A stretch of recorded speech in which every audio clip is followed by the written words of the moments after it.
टीके की कमी के बीच देसी कोवैक्सीन पर गुड न्यूज। मई जून तक कोवैक्सीन का उत्पादन दोगुना किया जाएगा और सितंबर तक बनने लगेगी हर महीने 10 करोड़ डोज। बच्चों को कोरोना वैक्सीन का रास्ता जल्द हो सकता है साफ। सूत्रों के मुताबिक एक्सपर्ट पैनल ने 2 से 18 साल वालों के लिए कोवैक्सीन के क्लिनिकल ट्रायल की सिफारिश की। भारत के दोस्त दक्षिण कोरिया ने भेजी मदद। 200 ऑक्सीजन कॉन्सेंट्रेटर और दवाइयां लेकर सियोल से दिल्ली पहुंचा विमान। पटियाला में सेना की पश्चिमी कमान की ओर से 100 बेड का कोविड अस्पताल खोला गया है। इस अस्पताल के शुरू होने के बाद पटियाला में कोविड के मरीजों का बोझ कम होगा।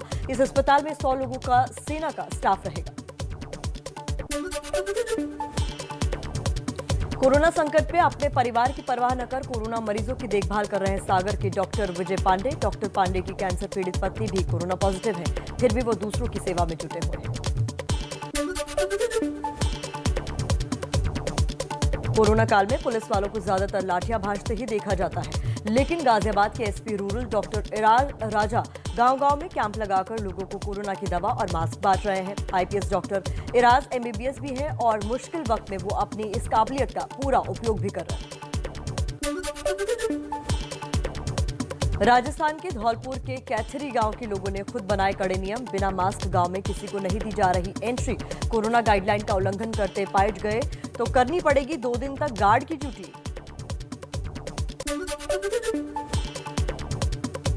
चित्तौड़गढ़ जिले का गोदाला गांव कोरोना संक्रमण की चपेट में आने से हॉटस्पॉट बन चुका था, लेकिन यहां की महिला सरपंच और उसके पति के सोच समझ के चलते गांव में लगाई पाबंदियों के कारण नतीजा ये निकला कि अब गांव में एक भी एक्टिव केस नहीं है। गांव में कोरोना से 17 लोगों की जान चली गई थी, 86 और लोग संक्रमित मिले थे।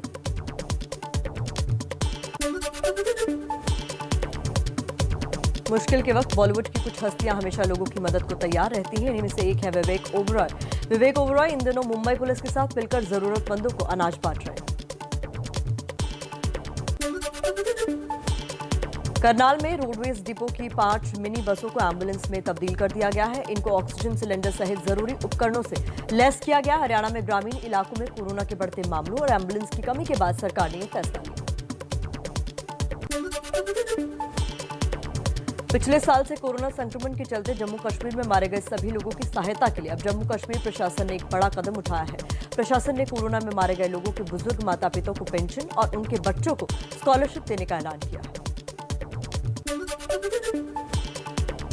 कोरोना संकट के दौरान मरीजों को अस्पताल पहुंचाने में मदद का बीड़ा उठाया है लखनऊ की स्प्रेड स्माइल संस्था और लखनऊ ऑटो यूनियन ने। सरकारी एम्बुलेंस के आने में देरी और निजी एम्बुलेंस के मनमाने पैसे वसूली को देखते हुए इन लोगों ने फ्री ऑटो एम्बुलेंस सेवा की शुरुआत की।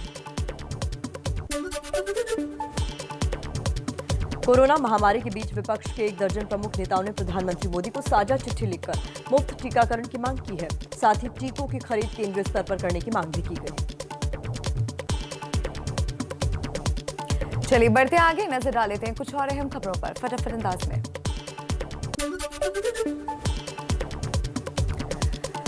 कांग्रेस अध्यक्ष सोनिया गांधी, पूर्व प्रधानमंत्री एचडी देवेगौड़ा, एनसीपी प्रमुख शरद पवार के अलावा ममता बनर्जी, उद्धव ठाकरे, हेमंत सोरेन, स्टालिन जैसे मुख्यमंत्रियों की ओर से ये चिट्ठी भेजी गई है।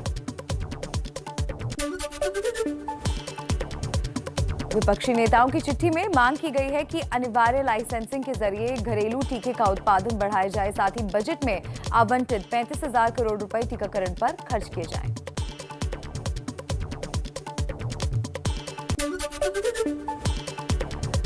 विपक्षी नेताओं ने सेंट्रल विस्टा प्रोजेक्ट को रोककर उसके आवंटित राशि को ऑक्सीजन और टीके पर खर्च करने की मांग की है। साथ ही पीएम केयर फंड में जमा राशि जारी कर ऑक्सीजन, टीका, दवाई, मेडिकल उपकरण के मद में खर्च करने की अपील की गई है। विपक्षी नेताओं की साझा चिट्ठी में सभी बेरोजगारों को 6,000 रुपए प्रति माह का भत्ता और जरूरतमंदों को मुफ्त अनाज देने की मांग की गई है। चिट्ठी में कोरोना का शिकार बन रहे आंदोलनकारी किसानों की सुरक्षा के लिए कृषि सुधार कानूनों को रद्द करने की मांग भी उठाई गई है।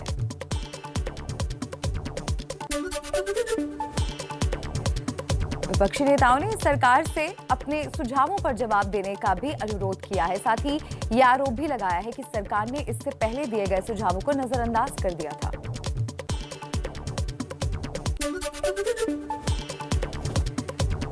कोरोना संकट को लेकर प्रधानमंत्री ने की हाई लेवल मीटिंग, ऑक्सीजन और दवा की उपलब्धता की समीक्षा की, दवा उत्पादन बढ़ाने के लिए हर संभव मदद का भरोसा दिया। सरकार ने कहा ऑक्सीजन और रेमडेसिविर की किल्लत पर हालात सुधरे हैं।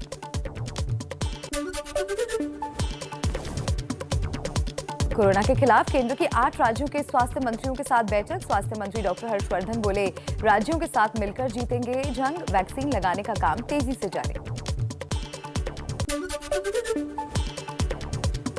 दिल्ली में 18 से 44 साल के लोगों के लिए कोवैक्सीन का स्टॉक खत्म, गुरुवार से किसी भी सेंटर पर नहीं लगेगी Covaxin. Deputy CM Manish Sisodia ने कहा 100 सेंटर बंद किए गए। सिसोदिया ने कहा बिना केंद्र सरकार के हस्तक्षेप के बायोटेक की वैक्सीन मिलना मुमकिन नहीं। भारत बायोटेक ने कहा है कि कोविड टीकों की आपूर्ति के संबंध में कंपनी की नीयत को लेकर कुछ राज्यों द्वारा शिकायत किया जाना काफी निराशाजनक है। भारत बायोटेक ने कहा है कि कंपनी 10 मई को 18 राज्यों को कोवैक्सीन टीकों की खुराकें भेज चुकी है। वैक्सीन का फॉर्मूला निजी कंपनियों से साझा कर वैक्सीन बनवाने पर बीजेपी प्रवक्ता का जवाब, कहा सभी कंपनियों में फॉर्मूला साझा करना आसान नहीं। दिल्ली में एक दिन में कोरोना के 13,287 नए मरीज, 300 लोगों की मौत, संक्रमण दर घटकर 17% हुआ। कुछ और खबरें जान लेते हैं इसी तरह फटाफट अंदाज में। देश में पिछले 24 घंटे में कोरोना के 3,48,000 से ज्यादा नए मरीज सामने आए। 4,204 लोगों की मौत हुई। लगातार दूसरे दिन नए संक्रमितों से अधिक रहा रिकवरी का आंकड़ा। वैक्सीन की कमी के चलते महाराष्ट्र में 18 से 44 साल की उम्र वालों का टीकाकरण रोका गया। वैक्सीन मिलने पर 20 मई के बाद फिर हो सकती है शुरुआत। महाराष्ट्र में अगले 15 दिनों के लिए लॉकडाउन को बढ़ा दिया गया है। 15 मई तक पहले ही लॉकडाउन चल रहा है। महाराष्ट्र कैबिनेट में इसी महीने के आखिर तक बढ़ाने का फैसला लिया गया। लॉकडाउन से बिहार को हुआ है कोरोना कंट्रोल करने में काफी फायदा। सीएम नीतीश कुमार का बयान, कहा केस में आने लगी है लगातार कमी। कोरोना टीके तैयार करने के लिए जमीन और जरूरी मदद देने के लिए पश्चिम बंगाल की मुख्यमंत्री ममता बनर्जी आगे आई हैं। पीएम मोदी को पत्र लिखकर ममता ने कहा कि उदारता के साथ टीकों का आयात किया जाना चाहिए। ममता बनर्जी की पेशकश पर बीजेपी आईटी सेल के प्रमुख अमित मालवीय ने ममता पर पलटवार किया। कहा 24 फरवरी को ममता ने पीएम को चिट्ठी लिखकर अपने राज्य के लिए खुद टीका खरीदने की बात कही थी। अब तो फिर वो अपनी बात से पलट रही हैं और जिम्मेदारी सेंटर पर डाल रही हैं। राजस्थान के अशोक गहलोत सरकार भी कोरोना वैक्सीन आयात करेगी। सीएम अशोक गहलोत की अध्यक्षता में हुई राज्य मंत्री परिषद की बैठक में वैक्सीन के लिए ग्लोबल टेंडर जारी करने पर सहमति बनी है। वैक्सीनेशन के लिए रूस और अमेरिका से वैक्सीन आयात किया जाएगा। भारत ने कहा है कि कोरोना के B.1.617 वेरिएंट को इंडियन वेरिएंट कहने का कोई आधार नहीं है।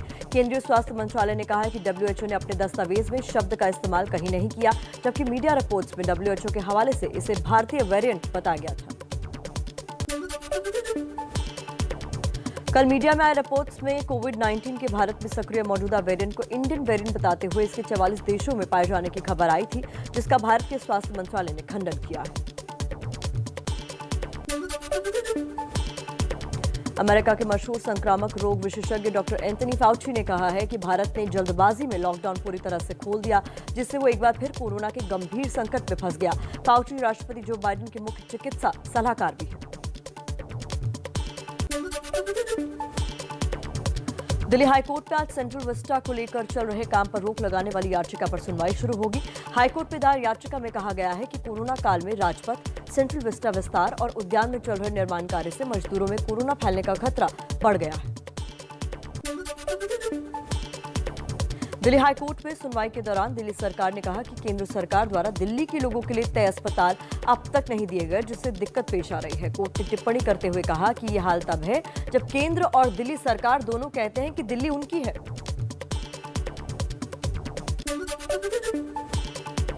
दिल्ली हाईकोर्ट का सरकार और पुलिस को आदेश, जमाखोरी और कालाबाजारी के सभी आरोप कोर्ट के सामने हाजिर हों, सभी को भेजा जाए नोटिस।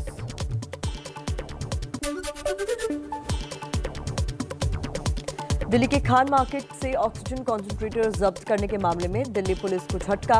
मैट्रिक्स सेलुलर कंपनी के अधिकारी समेत 4 आरोपियों को जमानत। नवनीत कालरा की जमानत याचिका पर आज फैसला।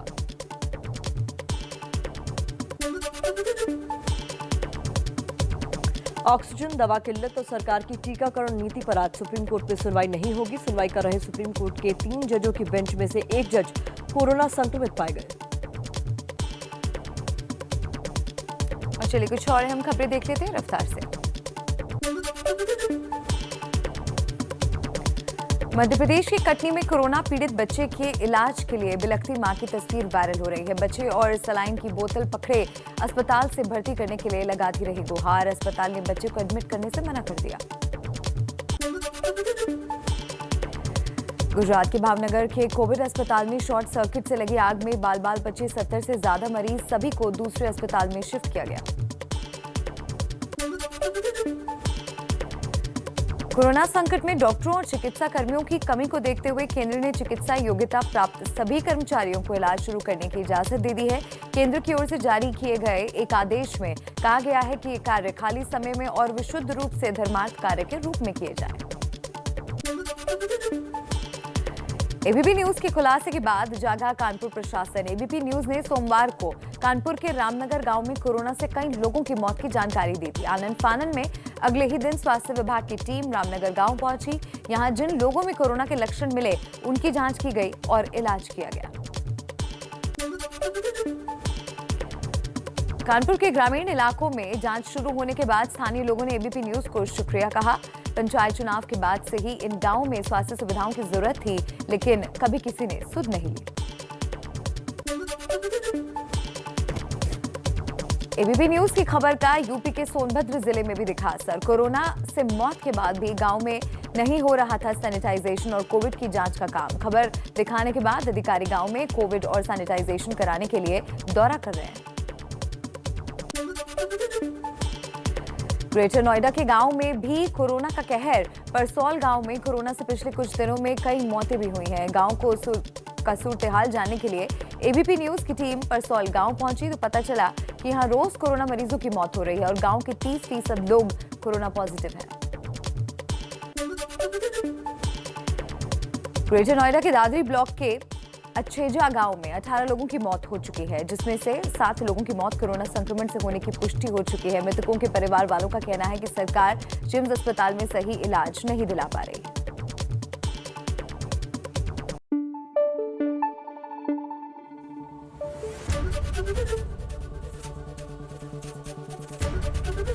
एबीपी न्यूज आपको रखे आगे।